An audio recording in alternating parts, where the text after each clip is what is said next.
Hi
everyone, Aaron here, helping musicians get better, faster, and what you just heard was the 9-10 Florida All-State Audition for tuba. So here are some of my tips on the etudes to help you have a stellar audition. So right off the bat, if you own the book and you don't just have a PDF, you'll notice that the lyrical etude says for E flat only. E flat tuba is this thing. Most of you are playing on a B flat. If you're watching my fingers go and you're like, why is he playing different fingerings?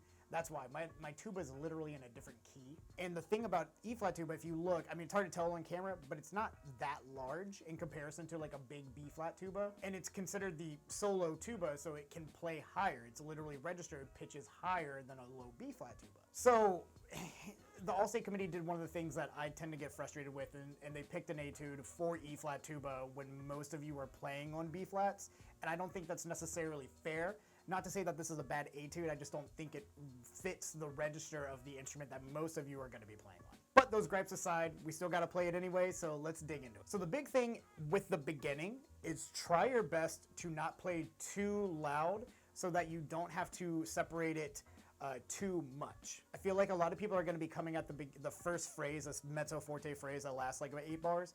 I feel like people are going to be going at it too fast and too loud. And because we have that quarter rest and we're going into piano, of course we want to have a nice full mezzo forte, but we also want to make sure that our phrasing is really good and also try our best to not play the piano at too low of a dynamic. If that B flat's not registering, everything's got to come up a little bit. And then I think you have a decision to make in general. I made the decision of the D flat quarter note going into the C quarter note where it's mezzo forte, and it kind of says mezzo forte in the bar line. I think that's a pickup, and so I'm going to play mezzo forte there. I think you can make an argument one way or the other. It kind of depends on what your judge sees, that it needs to be piano and then mezzo forte on the downbeat, but I don't think if you feel like it's a pickup and you do that, I don't think it's going to be too much of a detriment to your audition. Also, making sure that that A natural goes all the way into the quarter rest at the end of that phrase before the sforzando B flat, making sure 1, 2, off, making sure it just goes through the half note. Also, this is the lyrical etude. Do not smack the crap out of the sforzando at B flat.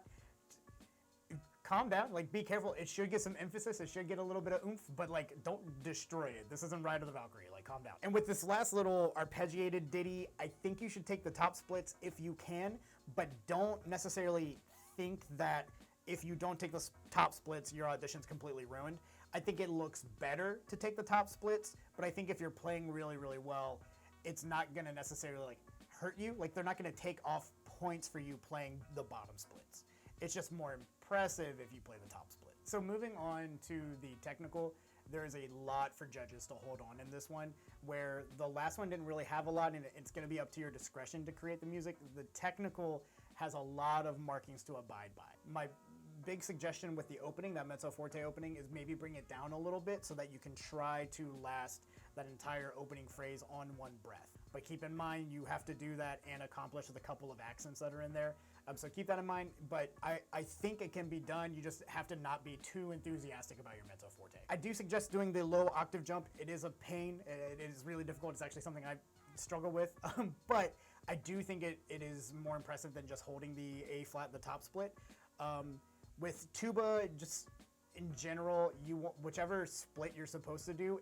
It's not like trumpet where you always do the top ones to make yourself more impressive. With tuba, you do whichever one seems the hardest. So like in the other etude, the harder splits were the top ones, and this etude, the harder split is doing that low one up to the high.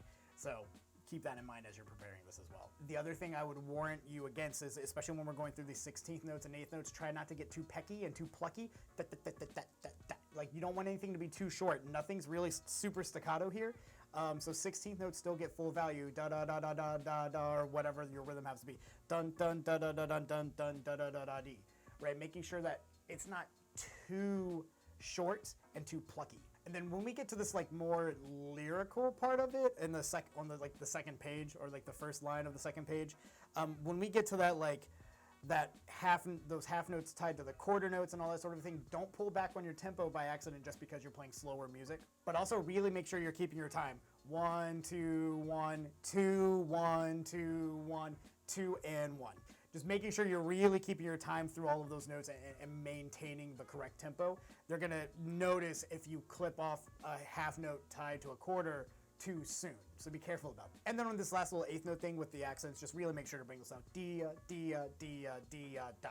Just make sure they come out a good bit. And of course, these tips are with the idea that your whole audition, the notes and rhythms are gonna be there. These are just the extra things that are gonna really help you nail your audition. But keep in mind, the people who do the best on the scales tend to trend to also being the people who win the auditions. Super clean, super quick, a lot of octaves, as many as humanly possible for you.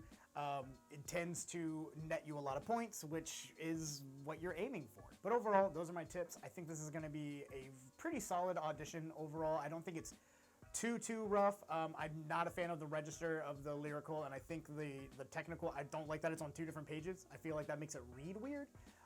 But other than those things, I think the audition is going to be great, and I think it's super accomplishable over the summer. We've definitely had some harder ones in the past, so I think this is a very good and balanced one. If you like this video, please hit the like button, and if you haven't yet, please hit subscribe. If you're looking for the middle school audition, check the playlist. It's already up. And if you are in the higher division for high school, be patient with me. It'll come up probably sometime in June. We'll get that out. It's just, I gotta make it happen. But anyway, y'all, be happy, never satisfied, and good luck at Allstate this year.